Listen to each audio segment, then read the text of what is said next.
Ils sont 5. 5 jeunes et fougueux pilotes, recrutés parmi les meilleurs pour libérer les colonies de l'espace du joug de leurs oppresseurs.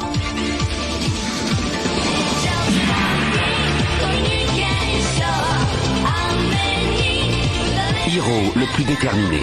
Duo, drôle et charmeur. Trowa, le plus mystérieux. 4, doux et sensible. Et enfin, Wufei, le plus solitaire. Ils sont aux commandes des armures mobiles Gundam. Robots aux capacités exceptionnelles. Véritables joyaux de la technologie.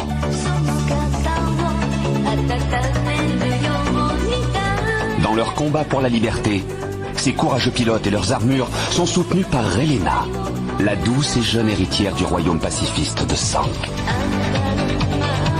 Tous ensemble, ils œuvrent pour faire régner la paix dans la galaxie.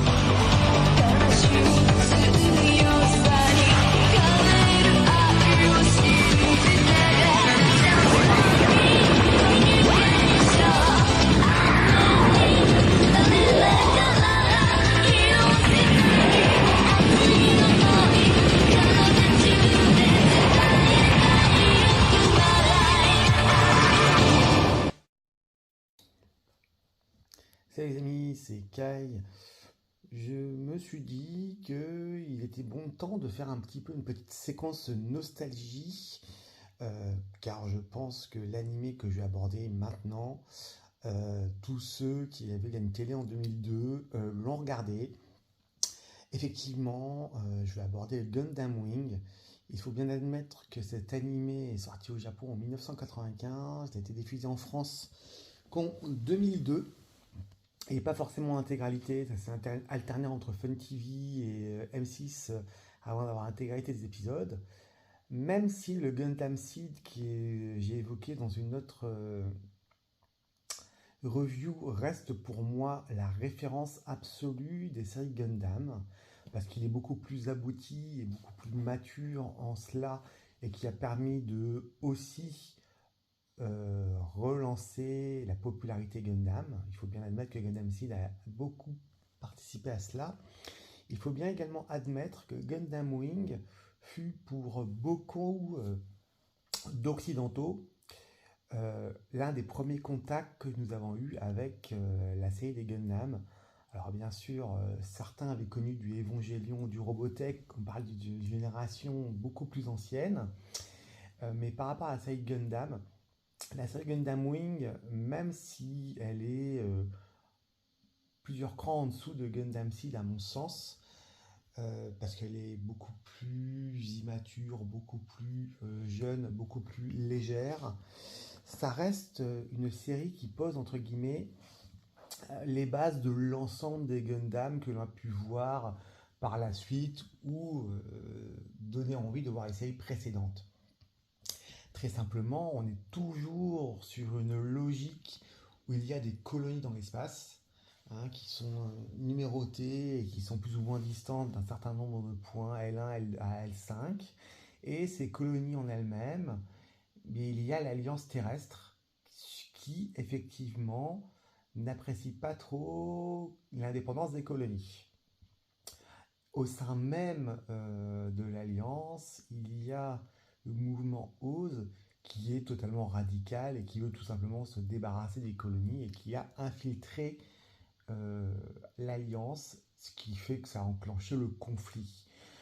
En cela, je dis que ça pose tous les bails des Gundam. On a encore les colonies, on a effectivement l'Alliance terrestre, comme c'est souvent le cas en général. On a une technologie qu'on ne peut construire que dans l'espace, celle des Gundam, théoriquement en tout cas. Et on va avoir, comme d'habitude, des personnages plus ou moins intéressants, plus ou moins des clones de chaque épisode. Dans ce cas-là, on va avoir Relena Peacecraft, qui est effectivement la petite princesse d'un royaume pacifique qui soutient les pilotes de Gundam, mais qui est plutôt pour tout simplement la paix, donc qui nécessite un désarmement complet. Et pourtant, elle va soutenir les Gundam. Nous avons également, bien sûr, les antagonistes avec Tresku Shrinada et un certain nombre Ezek. On a pas mal de choses comme cela. Et on a nos fameux pilotes de Gundam qui sont plus ou moins indépendants, qui sont partis de leur colonie séparément, donc ils n'étaient même pas au courant les uns des autres.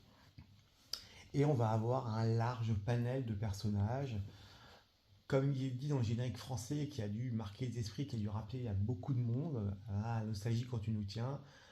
On va avoir un héros Yui qui a effectivement pris le nom d'un héros de la résistance qui a été abattu justement par l'Alliance terrestre, qui est froid, calculateur, et qui sait très bien se battre physiquement et dont le corps a été modifié physiquement pour être le combattant ultime. On va voir le petit duo qui était mon personnage préféré, qui était pour le coup l'assassin du groupe, avec son D-Sight, qui est pour moi le robot le plus fameux, le plus exceptionnel. Bon, il y a Nataku, mais D-Sight était vraiment excellent, qui assassinait les gens, et qui pour le coup est pourtant le côté un peu très intelligent, mais très fun, qui est fait un petit peu, qui a jamais voulu avoir une âme de leader, qui va pour le coup être un petit peu le côté fun du groupe. On va avoir le Trowa Barton, personne qui sait commander n'importe quelle machine, qui est très très bon mécanicien, qui peut prendre le contrôle de n'importe quelle machine, qui est plus dans l'infiltration en lui-même, qui effectivement n'a pas effectivement ce côté-là un petit peu plus violent que les autres. On va voir le 4 qui lui pour le coup est un petit peu vient d'une famille aristocratique qui a fait les Gundam à l'insu de son père et qui effectivement joue un petit peu le rôle du papa dans ce groupe, un petit peu le côté je vous protège et qui est un très très bon stratège.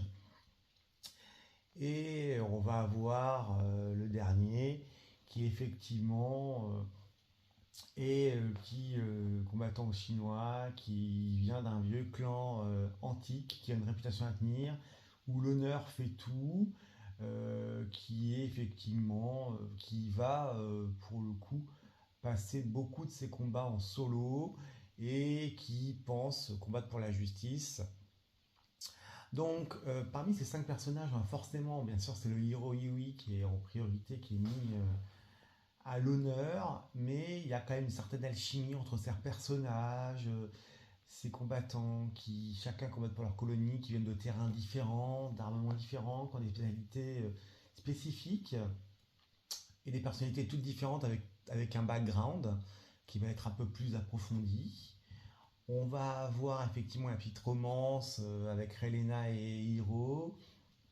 On va avoir l'ennemi charismatique as fuck qui lui, il parle, tout le monde l'écoute. On va avoir le côté un petit peu manipulateur.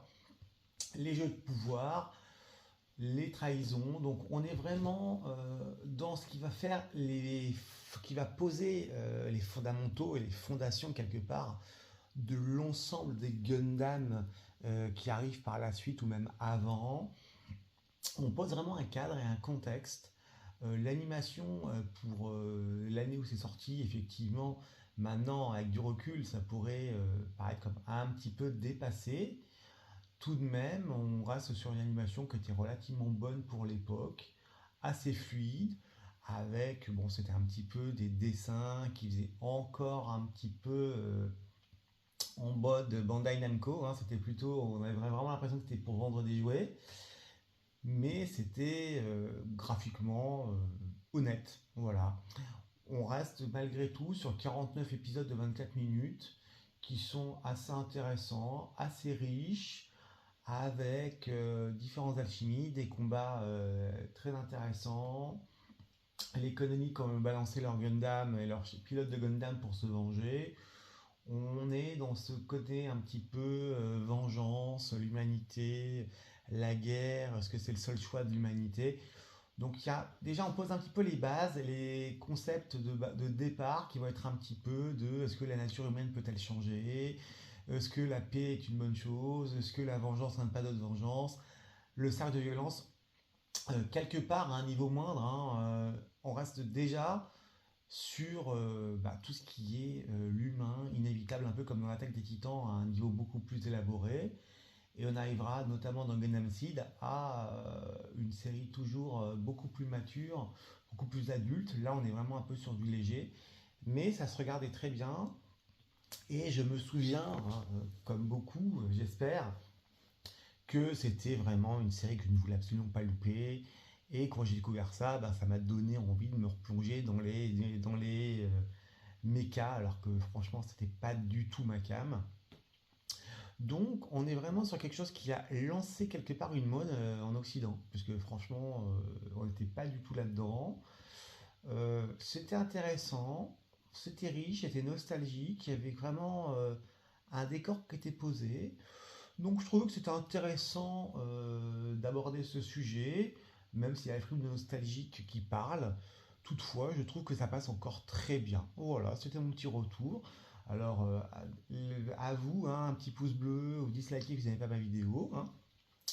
Après, si ça te fait souvenir, racontez-moi un peu, donnez-moi un peu en commentaire les souvenirs que vous avez de ça. Moi, je sais que j'adorais et que c'était une série que je ne voulais absolument pas louper en son temps. Voilà les amis, bonne soirée, ciao.